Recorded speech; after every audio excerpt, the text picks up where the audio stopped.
maraming salamat. We're so thrilled to be with you and so thankful that you joined us here today. So sabi nga ni Lenny, I will share with you kung anong kung tungkol saan itong Live Free Philippines at anong pinaghuhugutan at anong mga plano namin. So siguro before I start, in the next slide, yan. Siguro nababasa naman natin, di ba, lahat sa dyaryo ngayon, pinag-uusapan, the Philippines now is a growing economy. We are the third fastest growing economy in the world. Tapos all the prospects of the Philippines are good, low inflation, high growth, fiscal policy is strong economic fundamentals. So parang napaka-optimistic ng Philippines, di ba? Pero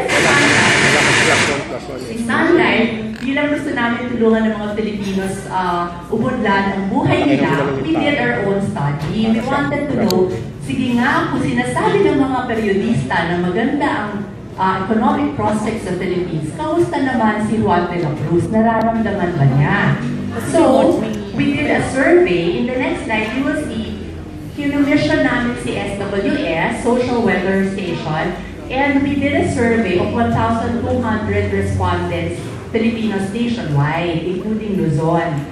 Ito yung ages nila, 18 and above, coming from different income classes, from Class A to Class E, yun yung mga areas kung saan namin ginawa yung survey. And this is what we found out.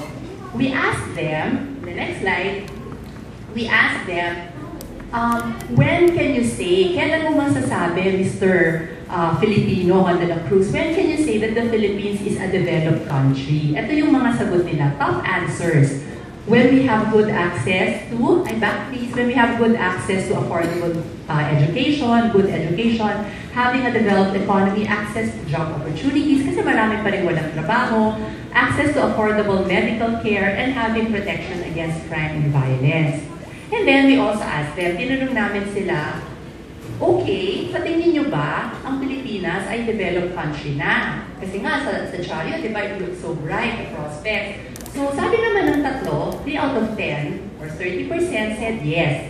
They're confident, oo nga, umuulan na yung Philippines. Pero, yung 7 out of 10, iba-iba ang pakiramdam. 1 out of 10 said, hindi pa, pero in 3 years, nandun na tayo. 1 out of 10 said, hindi pa, but in 5 years, we will be there. 3 out of 10 said, that will happen in 10 years. And then, may 2 out of 10 or 20% na nega. They don't.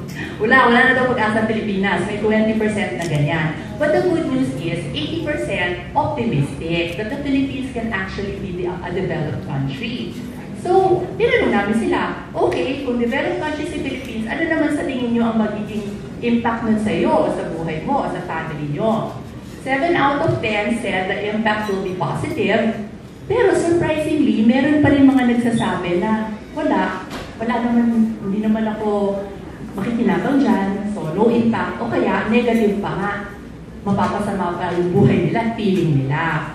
So, moving on, we asked them, sige nga, Mr. Juan de la Cruz, ano naman ang ginagawa nyo sa sarili nyong kakayahan para mapabuti yung buhay nyo, o kaya ay maranasan nyo naman itong economic prosperity na nararanasan ng Philippines. So, ito yung mga sagot nila. Yung top answers, this is Luzon, by the way. Yung pinipresent ko po ngayon are findings from Luzon.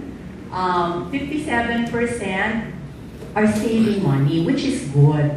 Kaya lang, reminder lang po, di ba? Yung saving money, kung sa bangko lang natin palagi sinisave, di ba, ang liit lang po ng interest rate. So, minsan, talo ka pa ng inflation. But at least, they're doing something. 22% with business, 17% ini-improve yung kanilang personal capabilities, tapos meron naman 13% na walang ginagawa. So doon kami medyo na-alarma kasi parang meron tayong mga kababayan na para bang resigned na sila na ganito na lang ako, wala na akong magagawa, wala silang ginagawa. Actually sa Luzon, mababa yun, 13%, pero nationwide, that was the top 3 answer. So the top 3 answer nationwide, yung respondents is doing nothing. Tapos, napaka-konti kung nag-invest. Konti-konti lang talaga yung nag-invest sa atin. So, next slide. Ito yung dahilan kung bakit naisipan ng Sunlight mag-launch ng campaign na tinatawag na Live Free PH. The reason why we launched this is because we want to empower Filipinos to believe that a brighter future is possible. Kasi doon nagsisimula yan. Di ba, naalala nyo kanina meron mga nega. Meron mga feeling nila, ay wala namang nangyari. So I think it all starts with being optimistic. So we want to spread optimism. We want to make Filipinos believe that we can achieve brighter lives together, not only as a person, but as a nation. And then, we want them to translate their optimism into reality. Kasi maraming nagsasabi, oo, gaganda ang buhay or gaganda ang ekonomiya ng Philippines. Pero, wala naman silang ginagawa para tulungan ang sarili nila. So we want them to take accountability. If you feel that, that the Philippines will develop, you should also do something to make yourself develop. We want them to participate in the bright prospects of the economy. Kung yung mayaman ng bansa, gusto namin, hindi lang yung bansa o yung kaban ng gobyerno. Gusto namin, bawat tayo, isa sa atin, yung mayaman din. So yun ang isi-share namin na knowledge at na solutions sa Pilipinas, how each person can actually participate in the wealth that is being created in the country. And then, we want everybody to choose financial independence. Kasi, di ba, noong June, sinelebrate natin ang National Independence Day.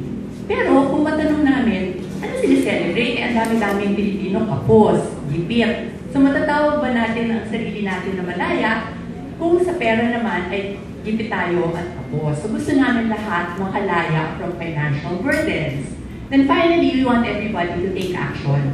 Hindi lang yung plano ko to, gusto ko itong mangyari, gusto ko yumaman, gusto namin, may gawin sila at tulungan namin sila makarating doon.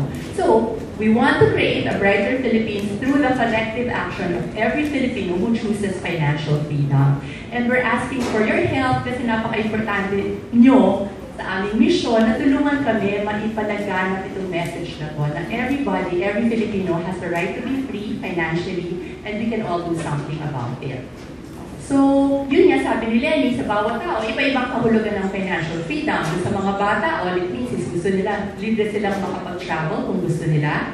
For young parents with young kids, they want to have their own home, gusto nila mapag-aral ng mga anak nila. At yun naman medyo nandun na sa senior age, gusto nilang maipasa ang kayamanan kung meron man, o kaya at least maging komportable pag sila wala ng trabaho. So, next, we want to provoke Filipinos through our campaign to think for themselves. What does financial freedom mean to them? How can they achieve it and how they can live free? So, through our individual actions, we can create a ripple of change to influence other Filipinos to strive for a different kind of freedom, which is financial freedom. So I'd like, we believe that if you all help each other, that can happen. So we're really counting on your help to help us spread this mission na gawin natin mas maunlad, hindi lang ang Pilipinas, kundi ang bawat tao.